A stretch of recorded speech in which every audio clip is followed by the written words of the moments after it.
Hey everyone, welcome back and happy Wednesday. Okay, guys. So if you didn't catch our Real Housewives of New York recap today with Kim from Bravo Breaking News, definitely go be a part of the replay crew. That was a good one, especially because I was not a fan of the episode. You guys will see what I'm talking about, but I think we did a great job of dissecting it. So go be a part of the replay crew. I think that you'll agree with a lot of what I was saying. By the way, I got my little haircuts yesterday.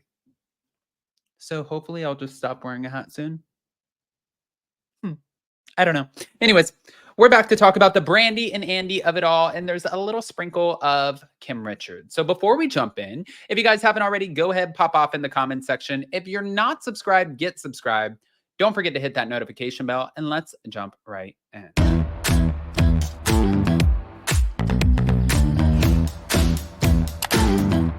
Cause no one can do it like we do it, like we do it, like we do it. Cause no one can do it like we do it, like we do it, like we do it.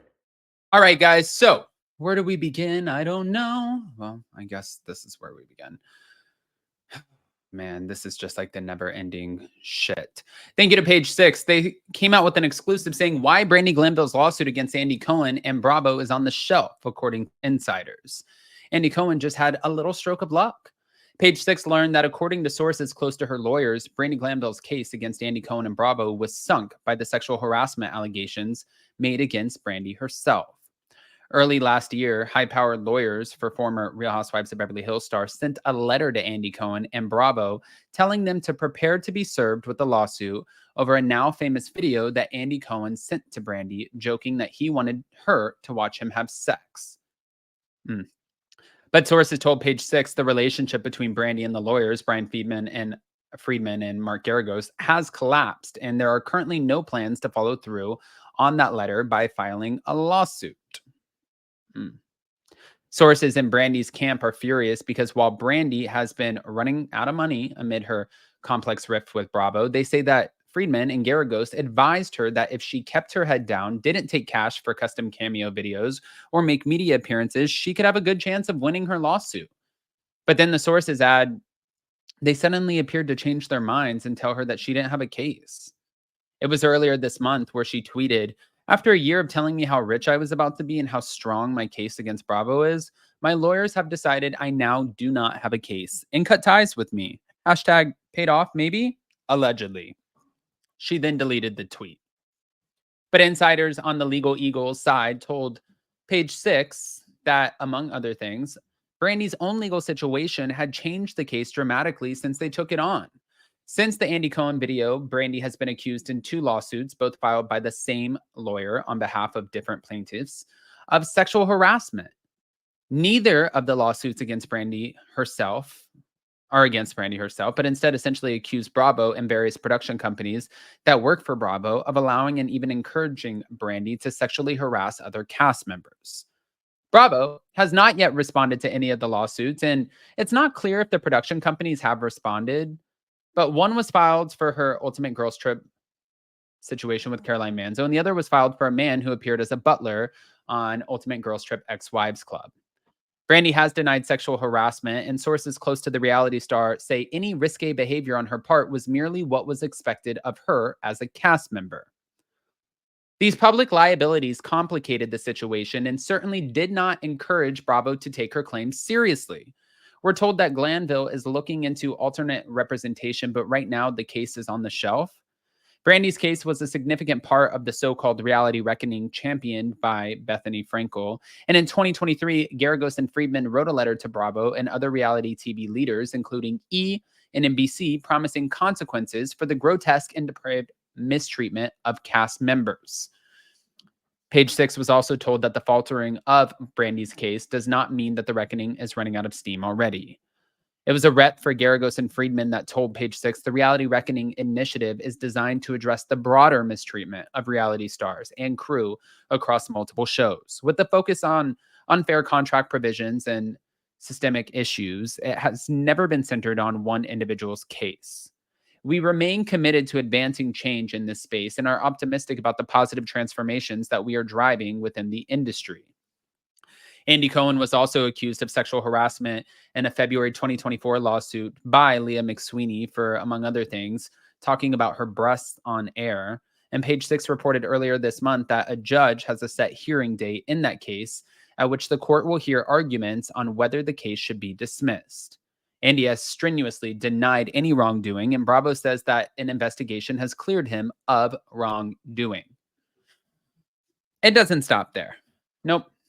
There was also another report that came out from reality TV, and that suggests Brandi Glanville's case against Bravo was ruined by the Caroline Manzo accusations. Yeah.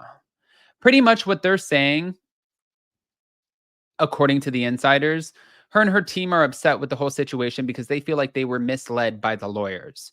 Brandi has supposedly been advised that if she kept her head down, she would have had a better chance at winning. But also, Brandi previously blamed her lack of employment on Bravo, and she's been navigating ongoing health issues, including facial disfigurement, which she attributed to the stress from the legal issues.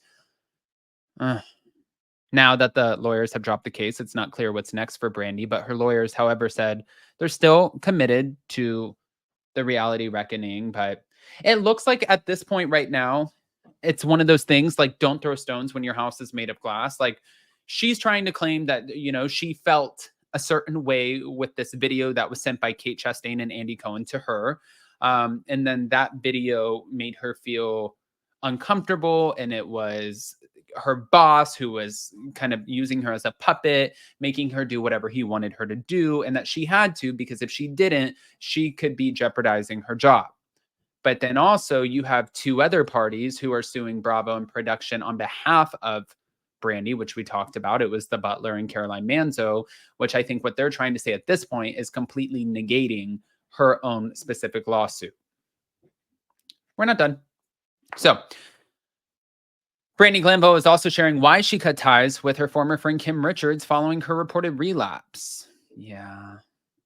Weeks after Kim, who was placed on a 5150 psychiatric hold after allegedly being found incoherent at the Hilton Hotel in Los Angeles last month, Brandi revealed why she ended the relationship, as she expressed hope for Kim to get the help she needs.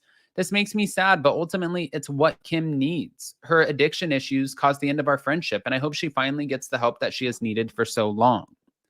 Following the news of Kim's hospitalization, it was reported that her family, including her sisters, Kyle and Kathy, had reached their breaking point with Kim's reliance on alcohol.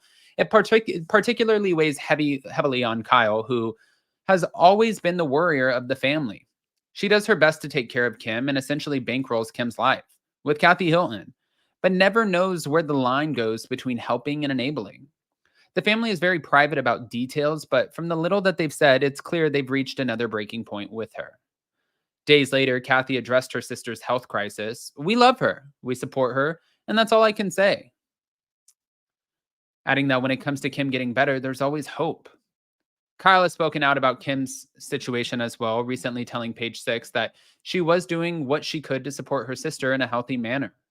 We are a family, so when something's going on with one of us, we all sort of stick together and circle around each other and try to be there and lift each other up. So that's what I've been trying to do. Now, although the family is going through hard times with Kim, their situation may get even harder with the upcoming premiere of the Beverly Hills season 14, as the new episodes are expected to touch on the topic. Of course, you never want the show to, put out the most difficult parts of your life, but I don't have the luxury. It's unfortunate for me, but for the audience, they get to see that. And there you have it.